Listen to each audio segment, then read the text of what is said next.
Salam. Suara Baik, saya kedengaran? terdengar Bapak. Oke. Bapak, baik sebelumnya saya ingin izin untuk direkam ya Pak. Ya, silakan. Ya, direkam Kak. Ya.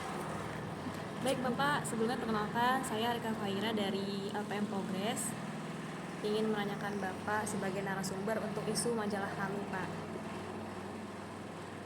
Baik, pada sore ini saya akan mengajukan wawancara dengan Bapak Bapak Edi Subhan ya Pak, terkait isu polemik pendidikan di Indonesia dalam mencapai Indonesia Emas di 2045. Nah, pertanyaan pertama itu ada, bagaimana pandangan Bapak tentang kondisi pendidikan di Indonesia saat ini, dan terutama dalam menghadapi target Indonesia Emas nih Pak di 2045. Oke. Eh, Pendidikan di Indonesia tentu selalu diupayakan ya oleh pemerintah, baik kemarin di masa Nadiem Makarim, kemudian sekarang dibagi menjadi 3 kementerian gitu ya. Kita punya Kementerian Pendidikan Dasar dan Menengah, Kementerian Pendidikan Tinggi, Sains dan Teknologi, juga Kementerian Kebudayaan begitu, untuk selalu bisa menghasilkan generasi muda yang dia mampu menjawab tantangan zaman gitu. Nah, namun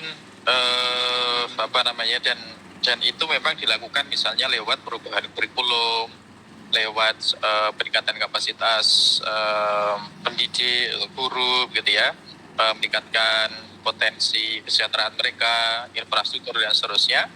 Namun juga sebenarnya kita masih memiliki apa istilahnya ya beberapa hambatan, beberapa problem yang bisa betul-betul menjauhkan dari upaya untuk bisa mencapai tujuan pendidikan tahun 2045 terutama gitu ya. Dan itu ya banyak gitu ya, misalnya ada isu terkait dengan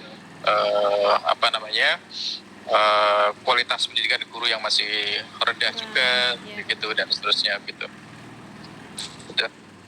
Baik Pak, selanjutnya itu ada kira-kira apa saja nih Pak tantangan terbesar Pak yang dihadapi sistem pendidikan Indonesia pada saat mempersiapkan generasi yang akan bersaing di tahun 2045 ini Pak, menurut Bapak? Oke. Tantangan terbesar kalau bagi generasi muda ya pasti mereka harus bisa beradaptasi dengan perubahan ya, perubahan lingkungan. Kita punya problem soal perubahan iklim, degradasi lingkungan, problem lingkungan hidup gitu ya.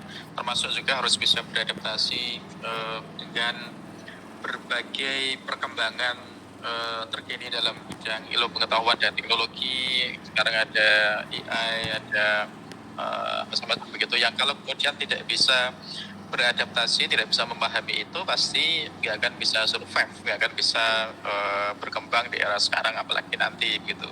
Nah, itu tantangan terbesar. Nah, tantangan itu kemudian juga mestinya harus bisa dijawab oleh dunia pendidikan kita gitu ya. Salah satunya dengan mengembangkan kurikulum yang sifatnya kontekstual dan betul-betul bisa menjawab tantangan tersebut itu.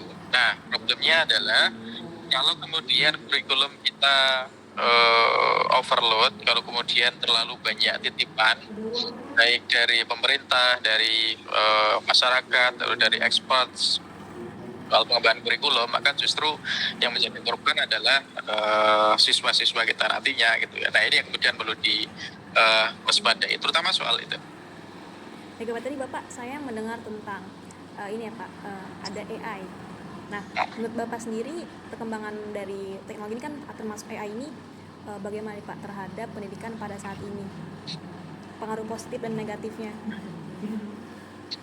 Ya, tiap hadirnya teknologi dalam dunia kehidupan manusia, termasuk dalam bekerja, berkomunikasi, dalam dunia pendidikan ya, aktivitas belajar, itu pasti ada sisi plus minusnya begitu ya.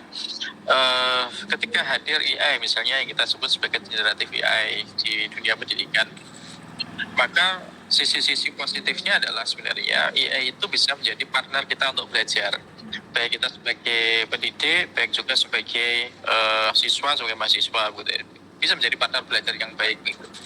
Nah, asalkan kemudian kita paham betul IE-nya itu paham betul instruksinya, paham betul etika yang kemudian mesti kita pegang untuk bisa menjadi dasar di dalam memakai AI itu untuk keperluan belajar kita gitu ya. Nah, tapi juga kemudian itu bisa punya dampak negatif juga ketika kemudian kita hanya mengandalkan AI atau bahkan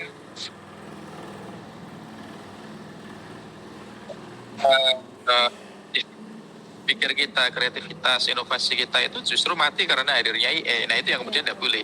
Justru karena ada AI itu, kreativitas kita mestinya bisa lebih gitu. Wong sebenarnya AI itu kan dia merespon sesuatu yang memang kita berikan data ke mereka kan. Kita kasih mereka input data, kita kasih instruksi begitu ya.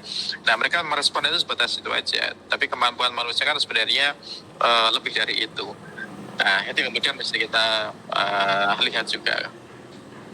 Baiklah Pak. Nah, berarti tadi saya pas menyinggung juga tentang kurikulum yang ada di Indonesia saat ini ya Pak. Nah, menurut Bapak, kurikulum yang ada nih saat ini kan sedang ramai ini ya Pak, Merdeka Belajar. Nah, kira-kira kurikulum ini bisa berkontribusi nggak sih Pak untuk mencapai target Indonesia Emas 2045 ini?